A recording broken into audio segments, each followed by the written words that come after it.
Bonjour à tous et retour au cœur du SIA sur le plateau Cultivons les échanges, plateau consacré au projet photovoltaïque et à Technique Solaire, acteur engagé dans la transition énergétique. Technique Solaire, on va le voir, développe, finance, construit, exploite des centrales solaires photovoltaïques en France et à l'international. Quelles sont peut-être les offres que vous proposez aujourd'hui ? Alors, en ce qui Anaïs. nous concerne sur les projets dits au sol, on est vraiment sur des projets en fait de pâturage majoritairement. Donc pâturage ovin, pâturage bovin, caprin parfois, et aussi de la production de fourrage aussi. Pour cela, donc, on a deux technologies qui sont toujours des panneaux photovoltaïques qu'on peut déployer. Donc, soit la technologie fixe, c'est-à-dire les panneaux vont être montés sur des tables qui ne vont pas bouger, qui vont toujours être orientés selon un angle sud et donc des lignes qui vont d'est en ouest et qui peuvent être surélevées selon les besoins. D'accord. Et pour ce qui va être de l'ordre du fourrage, là, on va plutôt s'orienter sur des technologies dites tracker. Donc là, c'est-à-dire que les panneaux suivent la course du soleil au cours de la journée. Nous, ce qu'on fait principalement pour nos éleveurs, c'est pour des éleveurs de volailles, en fait, ce qu'on appelle une volière.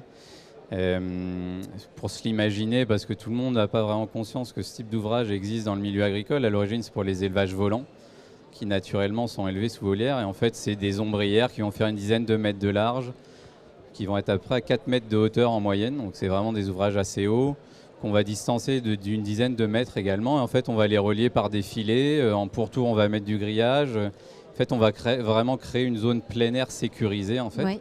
Alors, à l'origine, comme je disais, c'est pour les élevages de volants. Donc ça leur permet vraiment d'avoir des couloirs de vol assez importants. Mais en fait, aujourd'hui, on voit bien que c'est à destination de tout le type d'élevage, parce que ça répond à d'autres enjeux que peuvent rencontrer les élevages non volants de volailles.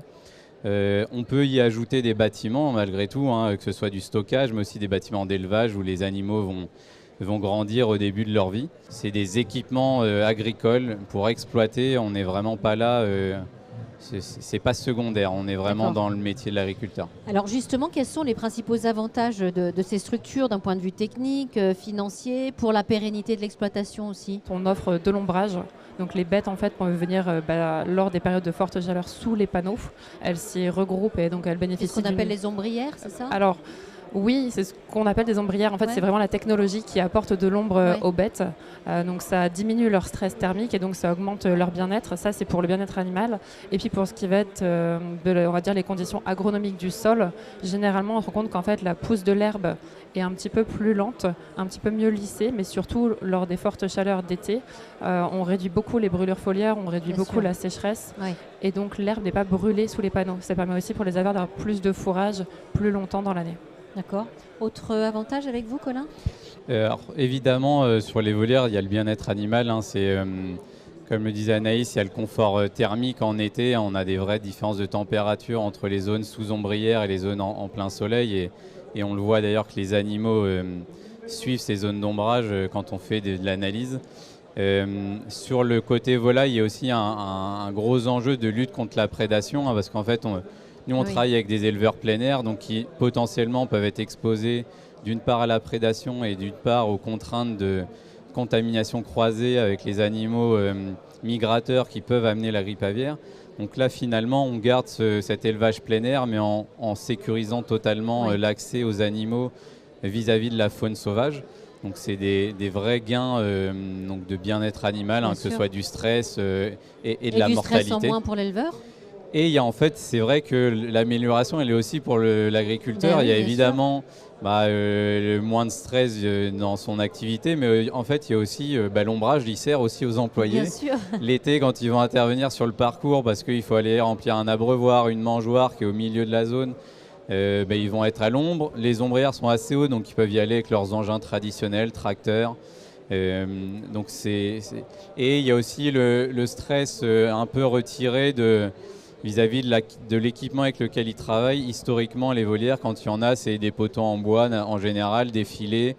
Donc dès qu'il y a un épisode de neige, de vent, il y a aussi la crainte que l'ouvrage tombe et puisse tuer des animaux.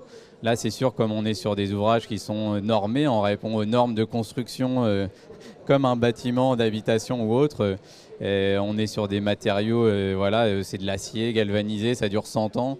Donc, en fait, il y a aussi c'est du solide et les agriculteurs, ils savent qu'ils vont pouvoir travailler des années avec et ça retire effectivement un peu de stress. Et donc on arrive aussi avec nos solutions à apporter des réponses à des problèmes en discutant avec les acteurs locaux du territoire, et ça c'est très important aussi. Et donc en discutant par exemple avec la Fédération des chasseurs, avec les syndicats agricoles, on se rend compte que le projet agrivoltaïque, en plus de tout ce qu'il apporte déjà comme service, bien-être animal, pousse de l'herbe, etc., peut aussi répondre à des problématiques très locales parce qu'on prend le temps aussi d'échanger avec les acteurs agricoles du département sur lesquels on est présent. Et justement, est-ce que vous avez des retours d'expérience l'un ou l'autre, des retours utilisateurs, Colin, sur les élevages volailles par exemple? Effectivement, nous sur les volières, on commence vraiment à avoir beaucoup de retours d'expérience. Technixer, ça fait près de 10 ans qu'on fait ce type d'installation-là. On a à peu près 50 projets qui sont soit construits et en exploitation ou en phase chantier. Du coup, on a pu commencer à mener des vraies études. Là, la première qui a été réalisée sur un élevage de poulets de chair était en partenariat au début avec l'INRAE et ensuite avec la coopérative Maïs Adour. Et là, il y en a une qui se termine sur du gibier et on va en lancer sur du canard. Et par exemple, sur les poulets de chair, donc, ce qui est intéressant de voir, c'est que, comme on le disait, il y a le confort thermique. Là, on arrive à le mesurer.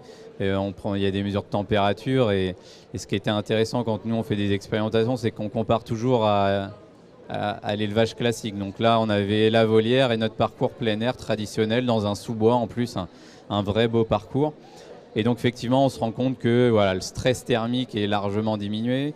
La mortalité, je l'évoquais avant, c'est à peu près une mortalité divisée par 5. Ah oui, c'est pas négligeable. Là, l'élevage qu'on a étudié, on est passé de 10% de mortalité à 2%. Donc le gain économique, déjà pour l'exploitant, il est énorme. Et puis on se rend compte aussi qu'en termes de croissance, les animaux vivent normalement. Ils atteignent à peu près les mêmes niveaux de croissance que dans l'élevage traditionnel. Ils ont des comportements pas du tout agressifs et avec des comportements, je dirais, qui sont typique du bien-être animal. On a un retour d'expérience d'une jeune éleveuse avec qui on travaille depuis à peu près 2 ans. Donc elle s'est installée en 2015. Il faut aussi noter qu'un des avantages que ce type de projet peut apporter, donc les projets au sol, c'est aussi l'accès au foncier pour les jeunes éleveurs qui n'est pas toujours évident. Et donc le fait de travailler en collaboration parfois avec des agriculteurs qui vont partir à la retraite, de les aider à trouver un repreneur, de vraiment pérenniser leur exploitation. Mine de rien, on permet aussi de faire ça. Donc, son projet à elle s'inscrit complètement dans cette optique-là. Depuis qu'elle s'est installée en 2015, donc elle est en GAEC maintenant depuis 2023. Elle a pu agrandir son exploitation, diversifier ses activités. Et entre autres, elle a ses moutons qui pâturent sur un de nos parcs qui fait à peu près une dizaine d'hectares. Et donc elle a constaté que les moutons étaient beaucoup moins grégaires, que la pousse de l'herbe, comme je vous le disais, en fait, était meilleure et qu'elle était améliorée sous les panneaux. Et surtout, en fait, on a constaté, donc ça c'est une chambre d'agriculture par rapport au poids des animaux et justement le bien-être qui se retranscrit sur l'animal en tant que tel, que les agneaux sevrés faisaient 3 kilos de plus lorsqu'ils avaient pâturé sous les panneaux versus une zone témoin sans panneaux. C'est incroyable. C'est quand même assez conséquent majeure, au niveau de l'agneau. Et quand on sait qu'ensuite les éleveurs sont payés au poids de la carcasse, forcément ça a aussi un gain économique pour eux. Il y a un investissement aussi de l'agriculteur, évidemment. Alors il y a un investissement surtout, je dirais, de son temps. Il faut qu'ils croient dans le projet et qu'eux aussi soient convaincus de l'intérêt qu'ils vont y trouver. L'implication de l'agriculteur n'est pas un critère de réussite d'un projet forcément. Implication financière ou, émotionnelle, personnelle et de temps. Émotionnelle, personnelle, on a compris que oui, financière pas forcément. Non. Ok. Non, et je pense que justement c'est important de souligner que le risque financier est entièrement porté par Technique Solaire. Justement, c'est plutôt une force finalement, c'est de dire, comme le disait Colin, entre guillemets, chacun son métier, chacun son expertise. Nous, on s'occupe de ça, on prend à notre charge les études environnementales, les études techniques. Vous, on vous demande de nous apporter votre expertise agricole, de nous parler de votre exploitation, c'est ce que vous connaissez le mieux. On allie nos forces en quelque sorte, mais l'exploitant ne prend aucun risque à se lancer dans une étude de faisabilité, si ce n'est un peu de son temps qu'il nous accorde, à la fois pour répondre à nos questions et pour construire le projet. Et donc là, c'est vraiment un message d'encouragement qu'on veut porter aux exploitants qui nous écoutent. C'est si vous êtes intéressés et si vous y voyez une plus-value pour votre exploitation, n'hésitez pas à vous lancer. C'est vraiment très peu risqué en ce qui vous concerne.